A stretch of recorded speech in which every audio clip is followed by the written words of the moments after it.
Selain protein, lipid merupakan senyawa makromolekul yang banyak terdapat pada makanan. Saya akan memulai bahasan lipid dari teori dasarnya terlebih dahulu.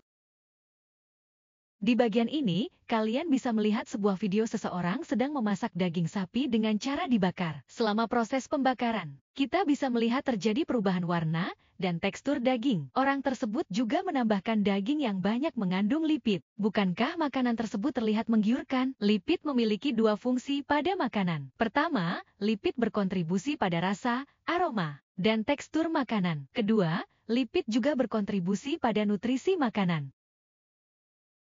Lipid didefinisikan sebagai senyawa organik yang tidak dapat larut dalam air. Lipid dapat diperoleh dari sumber nabati seperti kacang-kacangan dan sumber hewani seperti ikan dan susu. Ada berbagai jenis lipid pada makhluk hidup. Akan tetapi, di sini kita hanya berfokus pada lipid sederhana, yaitu trigliserida atau triasilgliserol. Trigliserida tersusun atas senyawa gliserol dan asam lemak. Ada berbagai jenis asam lemak yang dapat diklasifikasikan berdasarkan panjang rantai. Ada tidaknya ikatan rangkap dan kemampuan tubuh untuk memproduksinya. Berdasarkan ada tidaknya ikatan rangkap, asam lemak dibagi menjadi asam lemak jenuh yang tersusun atas ikatan tunggal, dan asam lemak tak jenuh yang tersusun atas satu atau lebih ikatan rangkap ganda.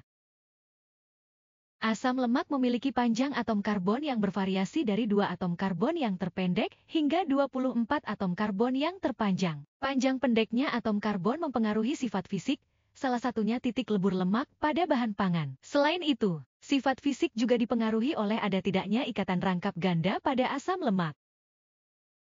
Berikut adalah senyawa penyusun trigliserida sebagai penyusun utama lipid pada makanan, yaitu 1 senyawa gliserol dan 3 asam lemak.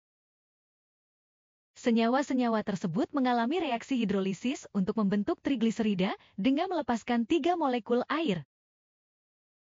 Trigliserida dibagi menjadi 2 jenis, yaitu trigliserida sederhana di mana asam lemak penyusunnya berasal dari asam lemak yang sama, seperti triolein tersusun dari 3 asam oleat. Trigliserida jenis yang kedua adalah trigliserida campuran di mana asam lemak penyusunnya berasal dari asam lemak yang berbeda.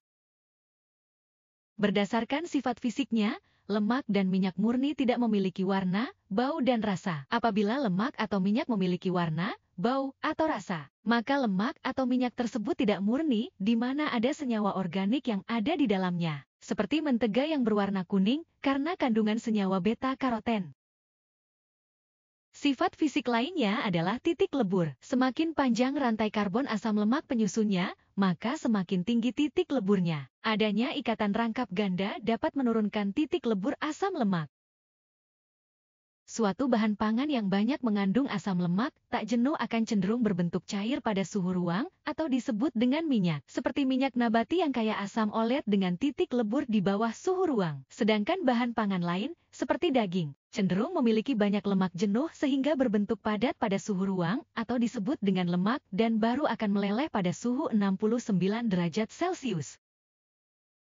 Minyak nabati berbentuk cair dikarenakan penyusunnya, yaitu asam lemak tak jenuh memiliki interaksi rendah dengan sesamanya yang diakibatkan dari struktur asam lemak yang tidak beraturan. Alhasil, hanya perlu energi yang rendah untuk memisahkan interaksi antar asam lemak tak jenuh tersebut. Sebaliknya, lemak tersusun oleh asam lemak jenuh dengan struktur yang beraturan, sehingga interaksi antar asam lemaknya kuat. Akibatnya, perlu energi yang besar untuk memutuskan interaksi tersebut. Berikut komposisi lipid pada minyak jagung yang mengandung asam lemak tak jenuh yang tinggi, yaitu sebesar 84%. Dibandingkan dengan komposisi lipid pada kulit ayam yang mengandung asam lemak tak jenuh yang lebih sedikit daripada minyak jagung, yaitu sebesar 65%.